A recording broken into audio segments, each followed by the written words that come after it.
Cold process soaps మనం తయారు చేసినప్పుడు మౌల్డ్‌లో పోసిన తర్వాత పై భాగంలో ఒక లేయర్ లాగా వచ్చే ఛాన్స్ ఉంటుంది. అది చూసి చాలామంది మనం ఫార్ములాలో ఏమన్నా తప్పు చేశామా అని అనుకుంటా ఉంటారు. అదేం కాదండి. మనం ఈ సోప్‌లో కోల్డ్ ప్రాసెస్ సోప్స్‌లో ఎక్కువగా మనం యూజ్ చేసేది కాస్టిక్ సోడా కదా! కాస్టిక్ సోడా ఏమవుతుందంటే గాలితో రియాక్ట్ అయినప్పుడు ఇలా లేయర్ లాగా వైట్ కలర్ లేయర్ లాగా ఏర్పడే ఛాన్స్ ఉంటుంది. అదేమి మనకి హార్మ్ ఏం చేయదు. దాన్ని అలా వదిలేయొచ్చు. లేదు మాకు చూడడానికి లుక్ బాలేదు అని అనుకుంటే ఐసోప్రొపైల్ ఆల్కహాల్ అని దొరుకుతుందండి. ఐసోప్రొపైల్ ఆల్కహాల్‌ను స్ప్రే చేసి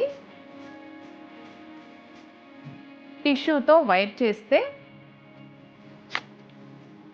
ఆ వైట్‌గా ఉన్నది క్లియర్ అయిపోయే ఛాన్స్ ఉంటుంది. మీలో ఎంతమందికి ఈ ప్రాబ్లమ్ ఫేస్ అయ్యింది? కామెంట్ చేసేయండి. Thank you.